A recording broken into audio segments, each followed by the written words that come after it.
ภัยแล้วไอรีแล้วสิย่อน้ำให้เพิ่นพี่น้องเอ้ยเนาะอ่าน้ำก็สิได้แล้วเนาะบัดนี้เนาะอืคักบัดนี้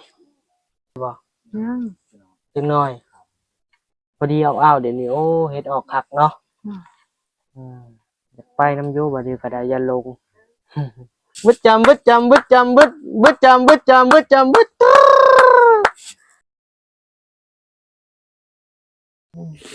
พี่น้องอ้าวพี่น้องเนาะมาพบมาพอกับบ่าวนิวอีกแล้วพี่น้องเอ้ยเนาะอยู่ที่บ้านช่งนะพี่น้องเนาะหรือว่าเฮือนสาวเทนั่นเองพี่น้องเอ้ยเนาะที่ว่าไอรีมามอบดินให้เพิ่นมื้อนั้นนะพี่น้องเนาะที่ว่าซื้อดินราคา40,000 บาทเนาะพี่น้องเนาะอืมและบ่าวนิวก็มา3 คน3 หนุ่มพี่น้องเอ้ยเนาะมีตากล้องใหม่พี่น้องเอ้ยเนาะฝากเนื้อฝากตัวนำเด้อพี่น้องเด้อตากล้องมือใหม่คือว่ากล้องสั้นหรือว่าแพนกล้องบ่อยากเก่งก็ขอโทษขออภัยนำเด้อพี่น้องเด้อยังฝึกฝนอยู่ยังอยู่ขั้นฝึกฝนอยู่เนาะพี่น้องเนาะอ่านี่ก็มากับบ่าวพันชายเพิ่นพี่น้องเอ้ยเนาะสบายดีเด้อบ่าวพันชายเนาะอืมจ้ะและเดินทางมาทางสวรรค์บ้านสาวเทบ้านชงเนาะพี่น้องเนาะบ้านชงอืมหลายชงคักชงแม่เนาะอืมพี่น้องเอ้ย นี่แหละมาที่ว่าไอดีเพิ่นชวนบ่าวนิวมาซื้อดินมื้อนั้นนะพี่น้องเนาะมามอบดินให้ชาวเทนะพี่น้องเนาะซื้อดินให้เพิ่นกันในราคา40,000 บาทพี่น้องเนาะแล้วก็นี่แหละดินเพิ่นเนาะเขตดินเพิ่นพี่น้องเนาะก็โอเคได้พี่น้องเนาะดินชั้นนี้ก็ได้อ่ะว่าหลายยายหาพี่น้องกราบทักทายสบายดีพ่อแม่พี่น้องเด้อเนาะหมดทุกคู่ทุกคนพี่น้องเนาะหรือว่าอยู่นอกในและต่างประเทศนะพี่น้องเนาะยินดีต้อนรับเบิดทุกคู่ทุกคนพี่น้องเนาะยินดีต้อนรับเข้าสู่ช่อง YouTube บ่าวนิวชาแนลนะพี่น้องเนาะอืมนี่แหละไปเบิ่งดินเพิ่นครับพี่น้องเนาะอืมนี่แหละพี่น้องเนาะหลักแดนเพิ่น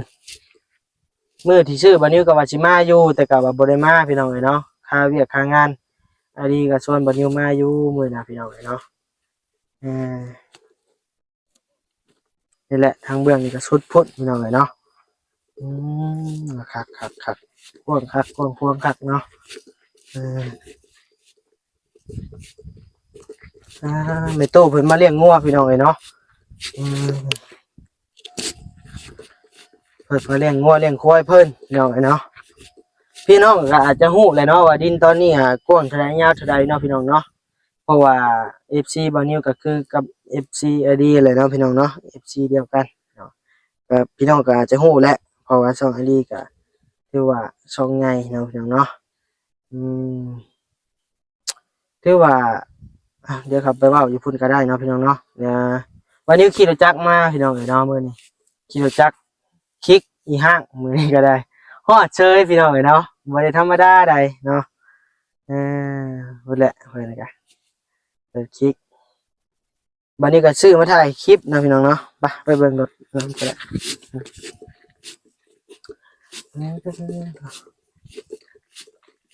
มากับบ่าวพันชัย2 คนบ่าวพันชัยขี่รถใหม่พี่น้องเนาะมานิวขี่รถอีห้าง ว่าบ่มีเงินคือบ่าวพันชัยพี่น้องเนาะสิได้ออกรถใหม่นี่แหละอืมเดี๋ยวซื้อมาแป้งขี่พี่น้องเนาะพอได้ตื่นๆตาดๆไปแถวใกล้พี่น้องเนาะเออเนี่ยยังสิมีแผนเฮ็ดจอกเฮ็ดจักรนั่นนี่ใส่เครื่องมันครบพี่น้องเนาะแล้วก็เมียนแลนถ่ายคลิปเนาะพี่น้องเนาะตอนนี้ยังอยู่ในขั้นแป้งอยู่พี่น้องบ่าวนิวก็ขี่มาลองเบิ่งเนาะว่ามันสิได้อยู่บ่วะแต่ตอนนี้จักรมันก็บ่อยากดีพี่น้องเนาะมีแผนว่าสิเฮ็ดจอกเฮ็ดจักรมันอยู่พี่น้องเนาะพอได้ขี่ไปพู้นแหละเมืองอ่าพารานบ้านชาวพรก็พอได้ตื้อๆตาดๆไปเนาะพี่น้องเนาะคันว่าสิขี่แต่รถใหญ่มันก็บ่ได้บ่าวนิวก็ได้บ่มีเงินเติมน้ำมันพี่น้องรถใหญ่บ่าวนิวมันก็เปลืองน้ำมันพี่น้องเนาะว่า สำไปเฮือนสะพรนี่ก็โอ้ยหมดระดับ500 บาทพี่น้องเอ้ยค่าน้ำมันอย่างเดียวเนาะรถจักรใครได้บัดนี้เติมมา50,000กีบหรือว่า80 บาทมาฮอดพี่ยังบ่หมดพี่น้องเอ้ยน้ำมันน่ะเออคือว่าโอเคอยู่แต่ว่าเสียแต่ว่าเมื่อยบ่อยากสบายน้อยๆหนึงหั้นแหละพี่น้องเอ้ยเนาะว่าเรื่องรถจักรขี่รถจักรก็ได้อืมอืมก็โอเคอยู่คะแนนว่ามันดีนะพี่น้องเนาะเดี๋ยวแป้งมันดีๆจังขี่ไปทางใกล้นะพี่น้องเนาะลองมาเซิร์ฟๆเบิ่งก่อนอยู่แถวนี้ว่าพอได้อยู่นะพี่น้องเนาะไปเข้าไปหาเอื้อยเพิ่นอ้ายเพิ่นเลยนะพี่น้องเนาะต่อพี่น้องเอ้ยคักๆอาบแล้วบ่น้ำบ่ได้เห็นติเนาะกินนี่เนาะสบายดีเด้อเอื้อยอ้ายและทุกคนอืมนอนเนาะพุ่นนี่เนาะอืมมีแต่คนหูจักคว่ำพี่น้องเอ้ยเนาะอืมเป็นจังไดมื้อนี้มาพี่ก็ได้เนาะมื้อมาซื้อดินบ่ได้มาหาซ้ำค่าเวียกน้อยหนึงเนาะเออเออฮะมาตอนนั้นคือใหญ่มาตัวน่ะคือใหญ่มาบัดนี้รถน้อยเอาเลย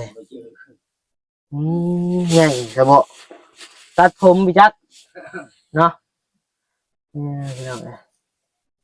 อย่าตัดผมเอากล้องยับลงหลุมหนั่นนี่ก็ได้เอาประมาณนั้นล่ะตากล้องใหม่ก็ยังบ่จะเก่งปานใดพี่น้องเอ้ยเนาะมือแรกแฮกมานจื้อฮาบ่มามือพร้อมอหลีน่ะเจอแล้วอืมียาในมผู้เจอจื้อดิบ่จื้อกำลังสิแล่นไปเอาไม้ค้อนบ่เรียวเวียดไปเดี๋ยวเวียดมีมาแลกผ้าห่มบ่พี่น้องเอ้ยอุ้ยไอ้ลาวมีมาแลกผ้าห่มบ่พี่น้องเอ้ยคืออยู่บ่พี่น้องเอ้ยบ่อยากปานใดนะอืมจังได๋กินข้าวกินน้ำแล้วบ่มื้อนี้อืกินได้หยังกินมื้อนี้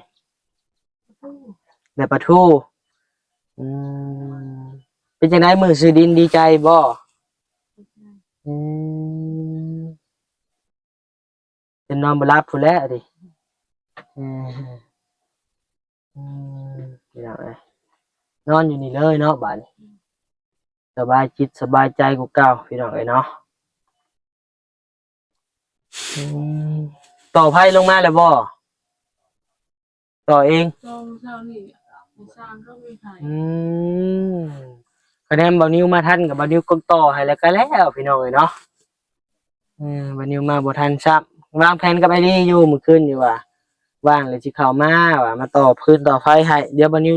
บ่รีฮู้แล้วบ่ต่อไฟยังบ่ได้บอกโทษยาตัวบ่ได้พอยังค้างเงินสร้างอยู่แสนนึงก็ให้500แล้วบ่พอโอ้โดย500เจ้าอยู่พอท้ายไปเพิ่นมาแวะเช้านี่บ่บ่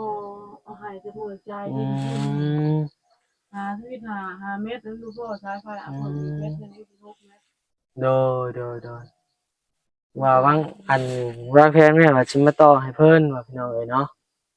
เออยังบ่ได้ฮู้อะลียังบ่ฮู้เนาะว่าต่อไผแล้วเนาะเดี๋ยววันนี้สิบอกบริเนาะว่ายันเราซื้อกระดานไพ่มาอีกอะนะพี่น้องเอ้ยเว้ากันเมื่อคืนนี่ว่าโอ้ไปต่อไพ่ให้สาวเท่ว่ะคะแนนว่าได้ข่าวดีว่าพี่น้องเอ้ยว่าคะแนนว่ามีไพ่แล้ว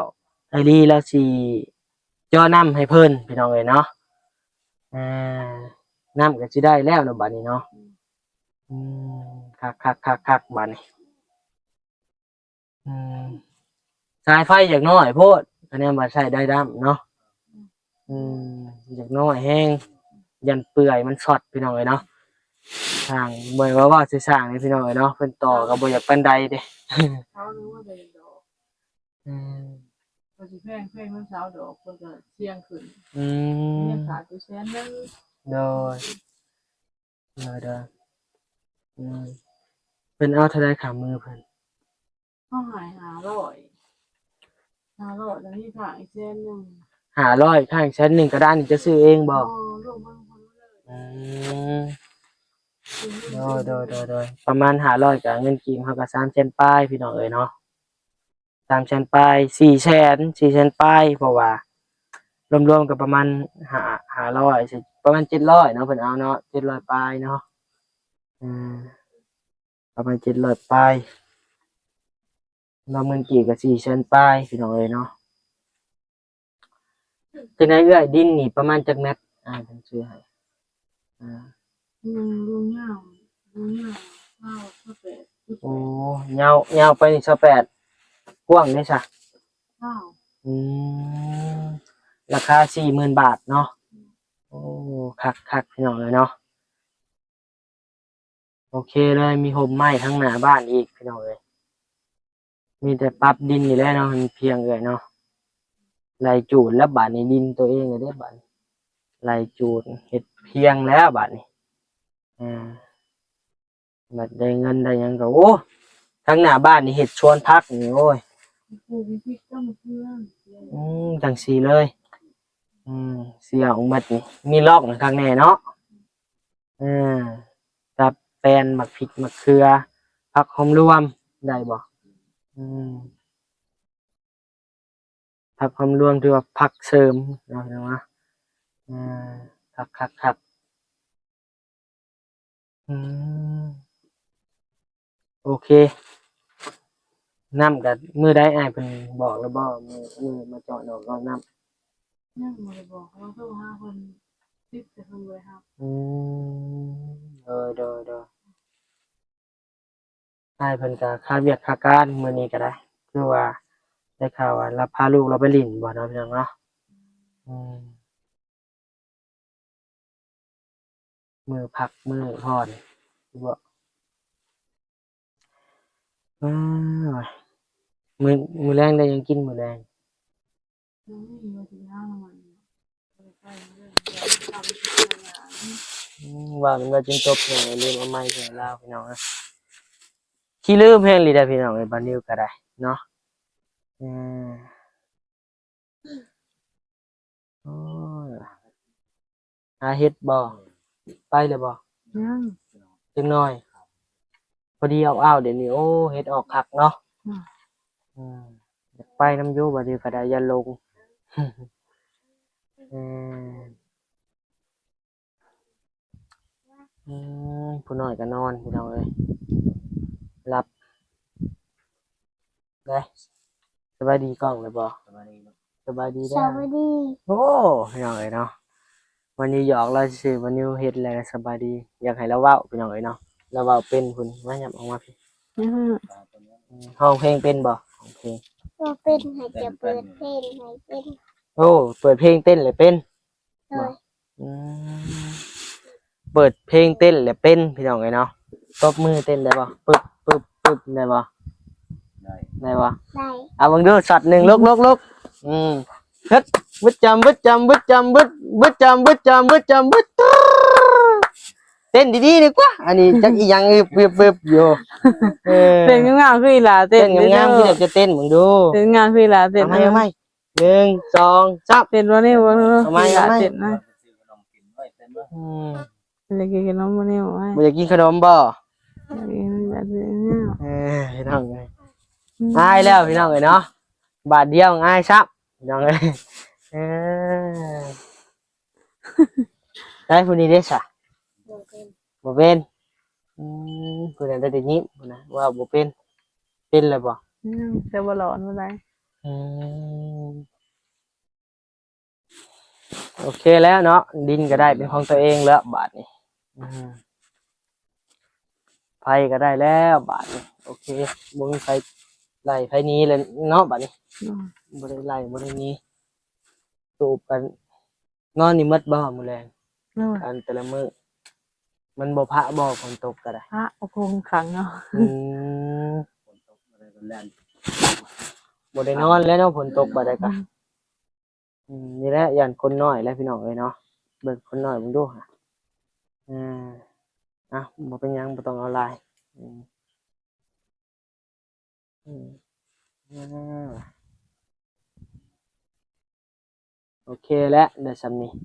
ปลูกผักปลูกหญ้าขายหมักพริกหมักเผ็ดเนาะพี่น้องเนาะอ่า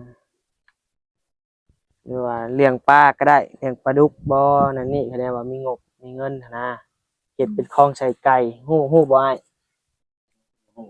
คลองเขาขุดเป็นห้องเป็นใส่ไก่เด้โอ้ปลาดุก3 เดือนได้ขายเฮาก็เลี้ยงคือกัน อืม บ่ได้ขายก็จับกิน หัวอาหาร3 เดือนต่อสอบนะประมาณ500 โตนี่3 เดือนต่อสอบพอดีได้ขาย อืม มีหยังก็โยนมันกินก็กิน อืม ปลาดุกพันธุ์พี่น้องเนาะมันใส่กับกบก็โอเคกบ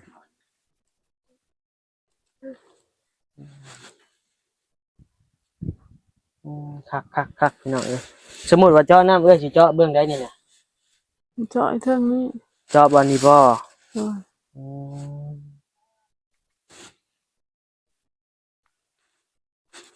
คักอยู่เนาะทั้งเบิ่งทั้งไอรีเนาะว่ามีแผนเจาะน้ำแผนพี่น้องแผนเจาะน้ำมือใดถ้าเบิ่งไปนำกันติดตามชมไปนำกันพี่น้องเนาะบัดนี้ก็ยังบ่ฮู้ว่ามือใดนะพี่น้องเนาะอ่าเบิ่งรดน้ำเบิ่งอันนี้ก่อนพี่น้องเนาะได้จักนาทีล่ะอืมเดี๋ยวติดตามชมไปนำกันเด้อพี่น้องเด้อเนาะอืมไปหาเฮ็ดกลางแรงบ่ โดย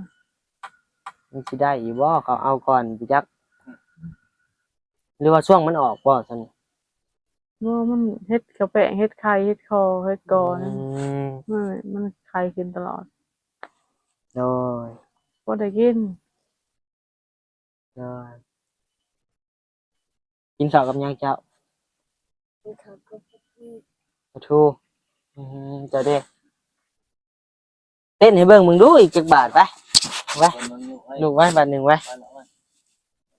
คนงามไว้ไว้ น่าจะเป็นพี่น้อง สายโคโลพี่น้องเอ้ยเนาะอายซะบัดนี้ ตื่นไปนอน อืมกินนี่คือว่าอยากเต้นแหละบ่เดี๋ยวจ่อยพี่น้องเอ้ยเนาะอืมเต้นเป็นบ่อันอิหยังก็อิหยังก็ว่าแอวดึบหั่นนะ เป็นบ่ ไอ้ลูกไอ้ ปูนี่อีปีเป็นบ่แล้วพี่น้องเอ้ยเนาะหมูปากจ้อยอืมอืมกว้างเติบดินแล้วก็ได้โอเคพออยู่เลยพี่น้องเนาะ เป็นยา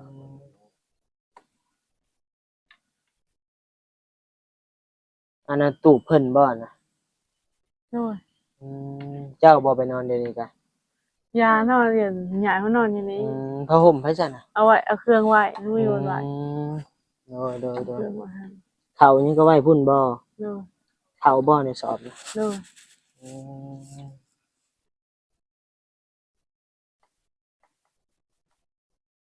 พี่น้องเอ้ยมาเยี่ยมมายามแล้วบ่ได้มีของฝากพี่น้องเลยเนาะมื้อนี้ก็ได้อืมขี่รถจักรมานี่ก็ทางมาก็บ่ฮู้แนวสิฝากเนาะหยังเนาะอืมพี่น้องเอ้ยเนาะบัดนี้ก็สิขอตัวจบคลิปก่อนเด้อพี่น้องเด้อเนาะขอบอกขอบใจผู้ใหญ่ใจดีหมดทุกผู้ทุกคนพี่น้องเอ้ยเนาะที่เข้ามา